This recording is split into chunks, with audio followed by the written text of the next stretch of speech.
So living off campus in Guelph. This is a presentation by the RLR team. My name's Sean. I'm going to be doing the first presentation for you guys today.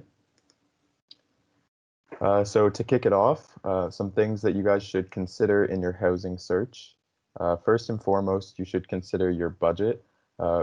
What kind of things what part of Guelph you want to be living in, who you want to live with, if you want to live with any roommates at all. If so, how many people you want to live with, and how to tell if your lease is legal and in accordance with the RTA. The RLR, so the Rental Living Resource Team, that's us. We're going to be doing lease reviews for you guys. So if you do have questions about whether or not your lease is legal, you're free to bring it to us and we'll do some reviewing for you and make sure that everything's in accordance with the Ontario legislations.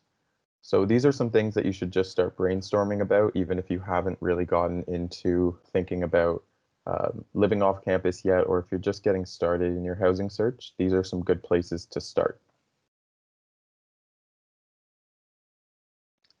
So what you need to know about your options. So there's a lot of things that you can choose from, so you have to take your lifestyle into consideration. For example, if you want to be living at home or living with your parents, then you wouldn't be needing to look for roommates or anything like that because you're going to be already living with them. So that's a big consideration for you. Another thing is whether or not you want to live with friends. You could rent a unit with roommates, or you could live with some friends that you already knew or some that you've met through university, as long as you're comfortable with them. And then living in an off-campus purpose-built housing, so something like Solstice or Chancellors that are purpose-built for students. Those are really popular amongst University of Guelph students because they're well-priced, they're convenient, they're near university, and you'll also be around a lot of other students, so it's a very similar lifestyle that you'll be around. And then living alone in a unit is also an option. So if you are the type of person who would prefer to live alone, that's totally fine as well. So we can talk a little bit about your options in living alone. Usually your rent's going to be a little bit more expensive if you're not living with roommates, but living alone is a great option if that's the lifestyle that you prefer. And then the other option is commuting or living outside of Guelph. So if you want to live in a surrounding region like Kitchener or Milton, and then you want to commute to school every day, such as Cambridge, that's another popular option. You'll have to take into consideration similar things to this, since you'll still be having to find housing. But another thing you'll have to consider is how you're getting to and from campus in the instance that you'll have classes. How to decide which of these options is best for you. So you never want to rush into signing a lease or moving in somewhere that you're not sure about. So signing a lease is a really big decision, and here's some things that you should consider before you make that big jump. Are your roommates clean and respectful to everyone's belongings? Are you comfortable living alongside people? If you choose to have roommates, do they have similar lifestyles to you? For example, do they study the same way as you? Do you guys party together? Do you have similar schedules? Also, will you be able to live alongside others for an extended period of time? For some people, it's really difficult to live alongside others. Maybe you're the kind of person who just likes to do your own thing and maybe doesn't get along very well living with other people. So that's something you'll have to consider before you end up signing a lease or moving into a place. And then don't feel pressured to sign a lease if you're unsure about your answer to any of these questions. So if you don't know if you want to live alongside people, just because others want to sign a lease or want you to sign a lease, doesn't mean you have to. So don't jump in or rush to that decision. So here's a good starting point for your housing search. So in considering the average price of rent for off-campus housing, you can usually budget for around $500 to $650 per room in a shared unit. Like I said before, living alone would be a little bit more expensive, but typically $500 to $650 is a good range to consider if you're going to be living alongside, 3, 4, 5 other people. How many bedrooms are usually in student housing? Student housing units typically vary from 1 to 6 rooms per house, although prices will vary, like I mentioned. But you usually can live with around 5 other people, not including yourself. So a house of 6 is usually the most that I've seen personally in Guelph. Other units, you might have to consider whether they're duplexes or like a 7-bedroom, for example, might not be legal. So make sure you get that checked out first. When should I start looking for housing? Unit listings typically go up around November, so now is a good time to start, which is why we're housing this event now. But you can look up until May 1st for a lease starting in the spring. So it's never too late to start looking if you're not sure now if you want to start looking or it's a little overwhelming or anything like that. Don't feel pressured to jump into it right away. You've got lots of time to be looking at it if you're planning to rent for the spring season. So where are the typical student housing areas? Most student housing units are populated near the university because this is a main appeal for landlords to rent to students. Gordon and Edinburgh, as seen right here, and then Courtright and Ironwood are student hotspots and typically consist mainly of people attending the university. Now, that's not to say that other families or employees or anyone can be living in that area. It's not student designated, but it is very highly populated with students. So these are good typical places to look. And that's where a lot of the units that you'll be seeing on places like Rent Panda or Places for Students or the Cannon, they're going to be situated around this area. So where should I start looking? That's a good question. We recommend Places for Students because landlords are verified here and it makes it a lot more reliable that way. And then Rent Panda is also a very good option. The Canon.ca is a good resource for people to start looking. That's where I found my place. Facebook groups such as University of Guelph Off-Campus Rentals and Sublets is a really good group. You guys should join that if you're looking for a rental or a sublet. There's a lot of listings on there. Just beware of anything that seems a little bit fishy. Some people might not be legitimately looking for renters. And then Guelph Housing is another Facebook group that you should join. It's a very good resource there.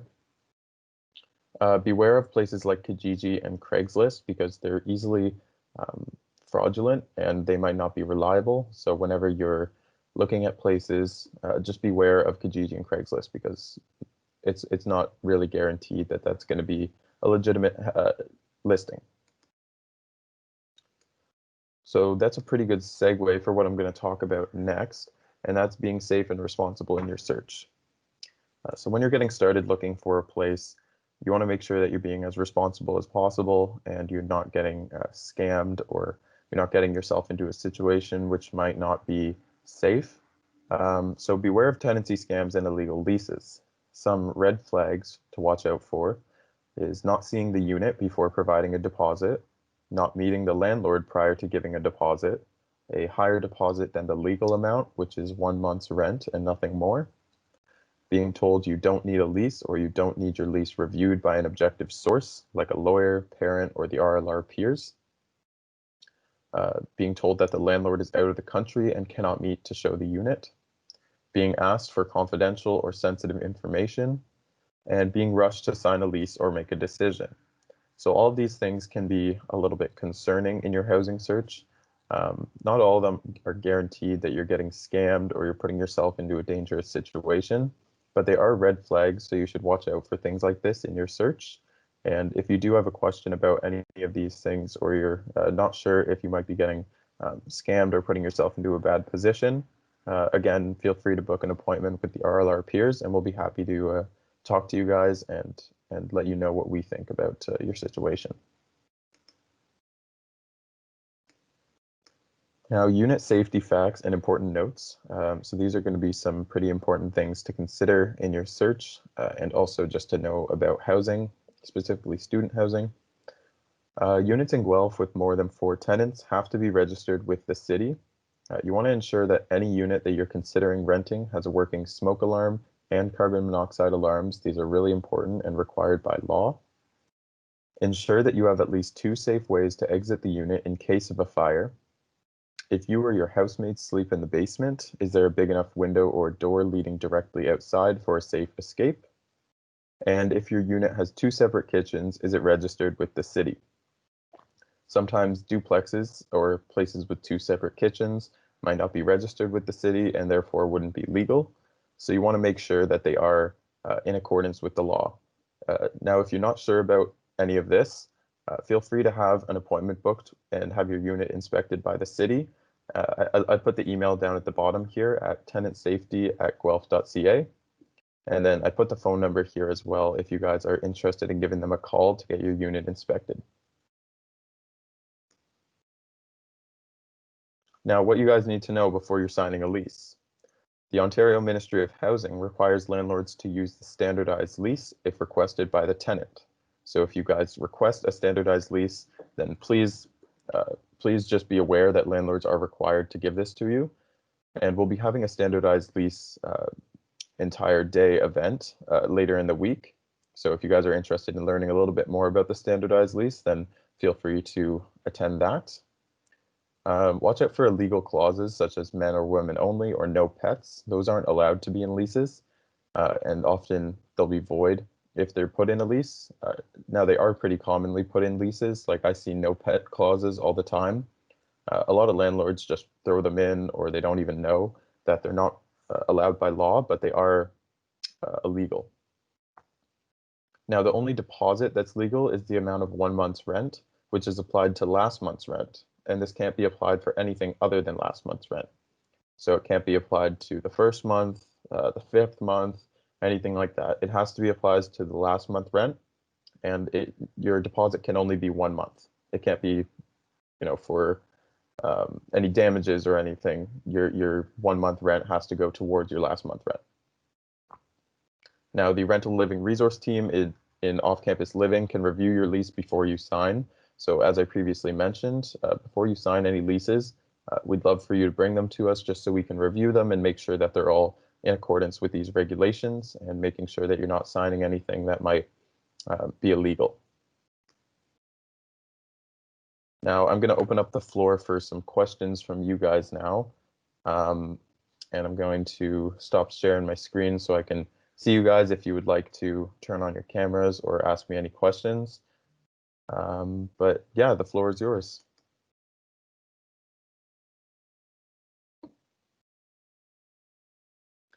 I see a question in the chat.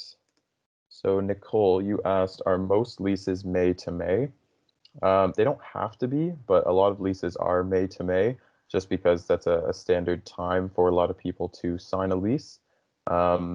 Landlords will typically have, May 1st to May 1st rentals, but it's not required. I see a lot of November or September or December, anything like that, but most leases are 1 year, so May to May is a pretty standard one.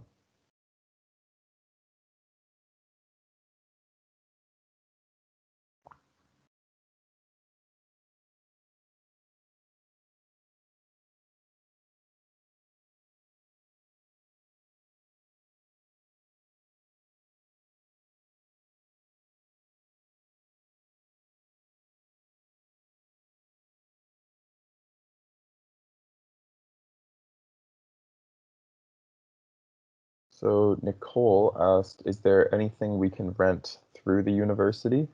So an option for going through the university, you could always do upper year housing, which would be living on campus. And you can do that as an RA, or you could do similar to what you would do in first year living in residence.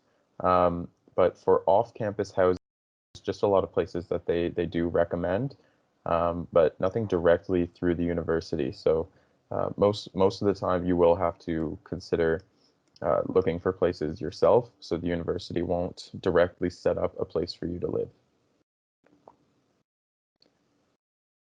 And then we have another question here saying, I'm thinking of coming to Canada in January. When should I look for a place? So if you're thinking of coming to Canada in January, I'm assuming that you're planning to move into a place for January, assuming you don't have anywhere currently to stay.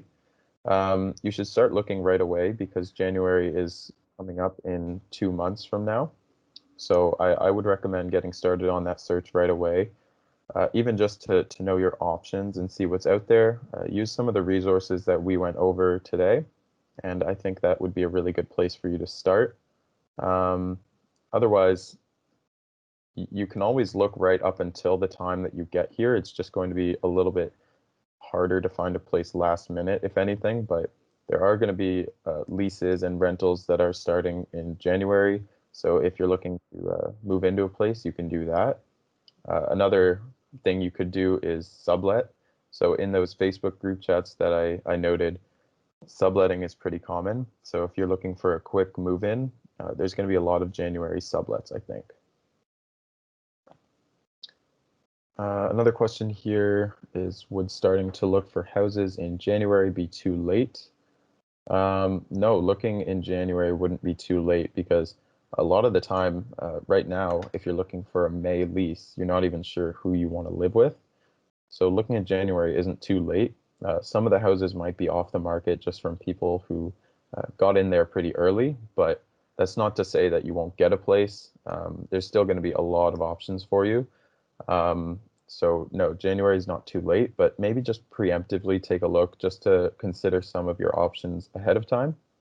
But that doesn't mean that you have to really get started um, now. You're not required to, but yeah, like I said, it might be a good idea. And in January, there's going to be also a ton of options. So don't worry too much about that.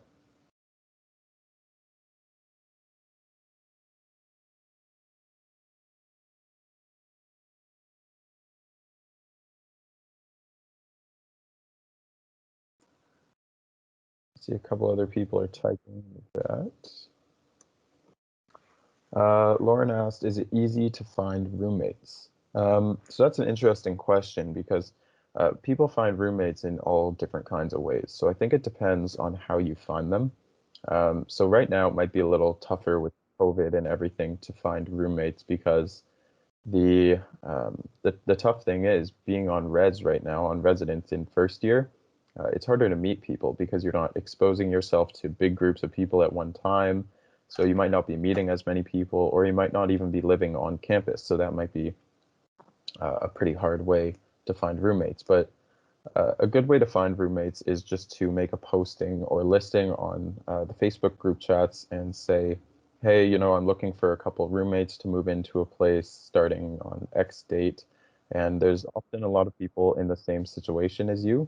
So if you are in the case that you need to be looking for some roommates, then it is okay to just make a posting and find some people maybe like-minded and talk to them a little bit and see if you'd want to live with them. We will be having another meeting later this week. I think it's on Tuesday or Wednesday about finding roommates. So check that out on our Griff Life page because you'll probably be interested in seeing that. Nicole asked how quickly apartments like Edinburgh Village fill up. So that's a good question because those are pretty popular student housing areas. There's a lot of houses in those units, and a lot of people do come and go since people will graduate and then move out, and they're always looking for new tenants. So places like Edinburgh Village would fill up decently fast, but a lot of times the landlords might be a little bit picky with who they're choosing, so they do stay open for a while. They wouldn't jump to rent all the time super early. Um, so yeah, take a look at those places because I think that into January even there would be a lot of options for that because some people don't even let their landlords know until January or so when they'll be moving out.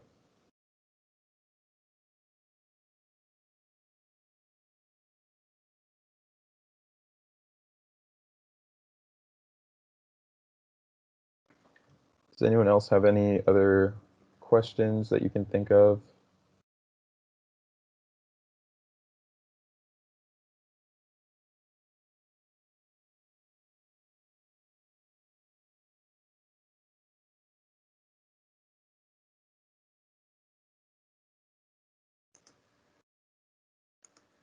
All right, I'm just going to go back to our presentation here, and I've just got a couple more slides for resources here. This is our schedule for the rest of the week, so anyone who wants to know more about rental housing week and the market for renting, here's some more information. So upcoming events, we had our Monday one today, where to start for renting. And then Tuesday will be finding the right place for you. Wednesday is going to be a whole thing about renting during COVID. Thursday, we're going to talk a little bit about tenant rights and frequently asked questions relating to tenant rights. Friday at 10 a.m. we'll be signing a lease 101. So that's going to be all about leases, and then a little bit more into depth about some things that I talked about today with signing a safe lease. And other than that, happy house hunting, everybody. This concludes today's presentation for the Rental Living Fair. If you have any additional questions or would like your lease reviewed, please email or book an appointment with us at ocl@uoguelph.ca. An advisor from our team would be happy to talk to you and address any further questions from you guys. I will stay in the chat because we do have a little bit more time here. So feel free to keep it up with the questions. I'll be here to answer some if you think of any.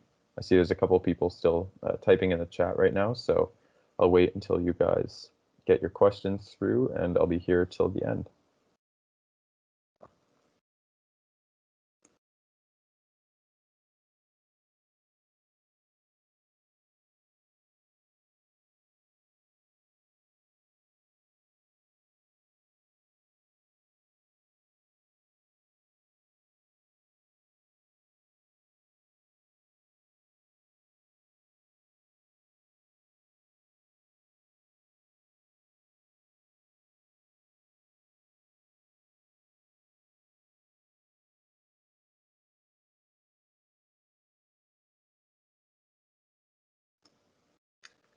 Yeah, so you guys will have access to the PowerPoint presentation and the recording. So I'll be posting the recording itself and the separate PowerPoint document for anyone to check out if you would like to at a later date when you're looking for housing. I think it should be up on our Griff Life. So that's the place that you'll be accessing it at. But yeah, it's a really good idea to keep this for a later date, because if you're not starting your housing search yet, but you want to start it a little bit later, maybe next month or in a couple months, this will be a good thing to come back to later. And then another question. Is the campus co-op common apartments a good option? Yeah, so that's a good option. The co-op is really good for students. There's it's usually mostly all students there, so that would be a good place to consider. Those would be similar to places I said like Solstice or Chancellor's.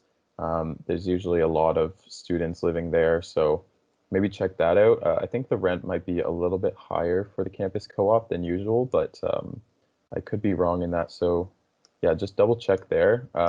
I'll link a resource to the Campus Co-op website for you guys when I post the presentation as well.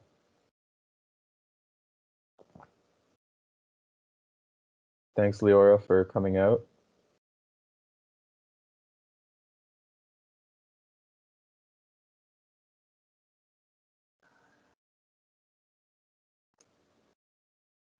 Thanks, guys. Hope you all have a good rest of your day.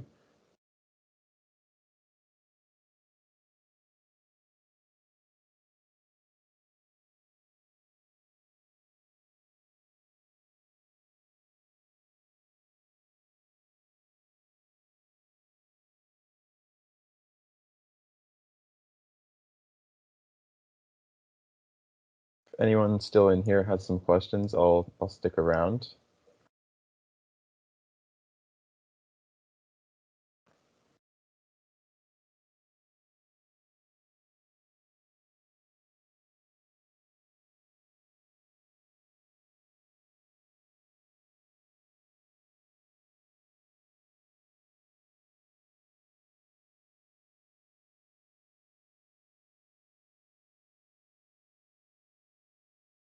Yeah, Katie put in the chat here an application for the Edinburgh Village. So if anybody is interested in applying there, that's a good place to check it out.